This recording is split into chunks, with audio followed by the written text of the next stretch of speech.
In this video, I'll show you how to automate mention alerts in Monday.com.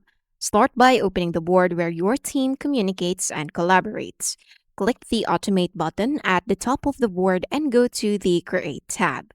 Select Create from Scratch. Inside the Automation Builder, you'll create both a trigger and an action. A common setup is sending a notification whenever a specific status change requires someone's attention.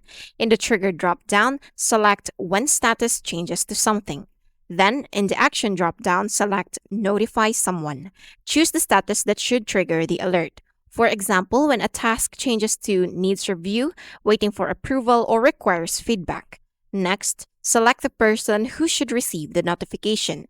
This could be a designer, manager, reviewer, or department lead. You can customize the message to make it more specific. For example, you have been mentioned for review. Monday.com also allows you to include dynamic information such as the item name so recipients immediately know what requires attention. Review the automation settings carefully before saving.